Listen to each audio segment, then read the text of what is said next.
Mesdames et messieurs, soyez les bienvenus et dans cette vidéo, nous allons comprendre comment factoriser les expressions littérales avec un facteur commun. Alors, quand on parle de factorisation, ce qu'on doit comprendre ici, on donne une expression littérale avec des thèmes et le résultat final doit être un produit de facteurs, c'est-à-dire trouver le résultat sous forme un facteur comme ça. C'est ça en fait la factorisation. On parle de la succession de thèmes au produit de facteurs. Factoriser, c'est d'aller trouver l'expression sous forme un produit de facteurs. Le premier exemple, c'est A qui est égal à 2x, facteur de 3x plus 1 moins 17, facteur de 3x plus 1.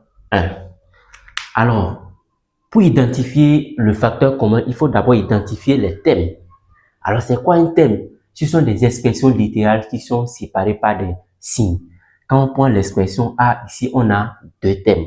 Le premier thème, c'est ça, et le second thème, c'est là. Ces deux thèmes sont séparés par un signe moins. Alors, après avoir identifié les thèmes, il faut maintenant identifier le facteur commun.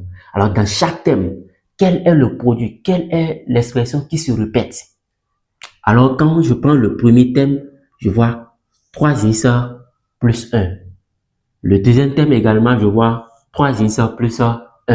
Donc, ce 3x plus 1 serait notre facteur commun. Alors, on va maintenant écarter ce facteur, c'est-à-dire l'écrire en première position. Donc, je crée d'abord le facteur commun qui est 3x plus 1. Et j'ouvre maintenant une deuxième parenthèse. Alors, quand je prends le premier thème, donc quand on enlève ceci, c'est 2x qui reste. Je crée les 2x. Alors, ce moins, je le crée également.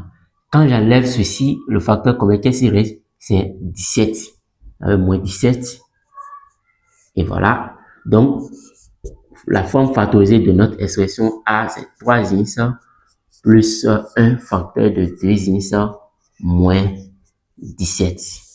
Et voilà.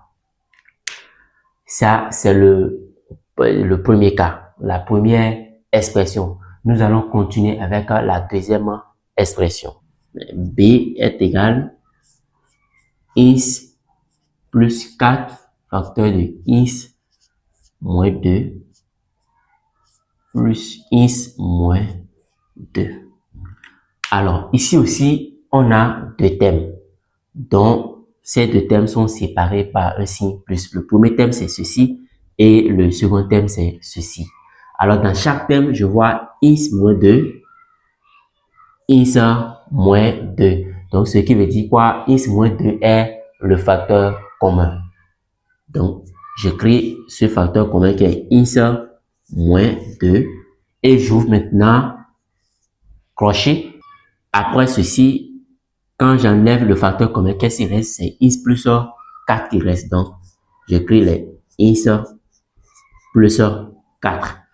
Ici, quand j'enlève le facteur commun, on ne voit rien. Mais cela ne veut pas dire que c'est 0 qui est là. Donc, c'est tout comme si on a 1 là. Donc, quand on enlève ceci, c'est 1 qui reste.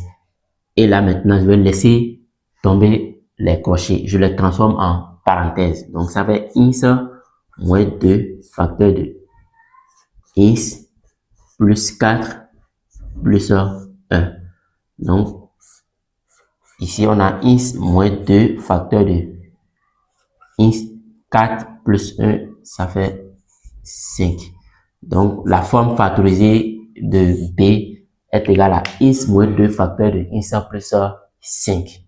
Alors, on va continuer avec le dernier cas. C qui est égal à 6x facteur de x facteur de 3x plus 2 moins 3x facteur de x moins 5. On a toujours deux thèmes. Donc, le premier thème, c'est ceci et le second thème, c'est ceci. Alors, on va identifier maintenant le facteur commun. Alors, quand je prends le premier thème, je vois 6x, 3x plus 2. Le second thème, je vois 3x, x moins 5. Nous tous, nous sommes d'accord que 3x plus 2 et x moins 5 ne peuvent pas être le facteur commun. Donc, je vais travailler avec ceci et ceci. Donc, arrivé ici, qu'est-ce que je fais? Je vais décomposer le 6x. 6x, je sais que 6, ça fait 3 fois 2. Donc, ça fait 2 fois 3x, facteur de 3x plus 2 moins 3x, facteur de x moins 5. Alors, arrivé ici, je vois 3x. Ici aussi, il y a 3x. Donc, ce 3x serait notre facteur commun. Donc, qu'est-ce que je fais? Je vais maintenant écarter le facteur commun. Donc, je clique 3x et j'ouvre crochet. Alors, quand j'enlève le facteur commun, ça va rester 2 et ceci. Donc, je clique 2, facteur de 3x plus 2, ce moins est là. Quand j'enlève ceci, ça va rester x moins 5. Donc, ça va être x moins 5. Voilà. Arrivé ici, qu'est-ce que je fais? Je crée d'abord le facteur commun 3x et je transforme les crochets en parenthèses. Maintenant, je vais faire à ce niveau un petit développement. Donc, 2 fois 3, ça donne 6. Donc, ça fait 6x. Ici, c'est plus que là. Donc, plus fois plus, ça fait plus. 2 fois 2, 4. Alors, arrivé ici également, je vais faire entrer le moins. Moins fois plus, ça fait moins. C'est 1 qui est là. Donc, 1 fois x, ça fait x. Moins fois moins, ça fait plus. 1 fois 5, ça donne 5. Et là, j'aurai 3x. Alors, on a 6x moins x. Donc, je vais regrouper d'abord ceux qui sont les nombres qui portent le x à part et regrouper les nombres qui ne portent pas le x. Donc, ça fait 6x moins x plus 4 maintenant plus 5. Donc, arrivé ici, ça fait 3x. X moins et 6x moins x, ça va rester 5x. Donc, ça fait 5x. 4 plus 5, ça fait 9. Donc, plus 9. Et voilà la forme factorisée du troisième cas. Mesdames et messieurs, nous sommes à la fin de cette vidéo. Si elle vous a plu, n'hésitez pas à commenter, à partager et à poser aussi des questions. Merci.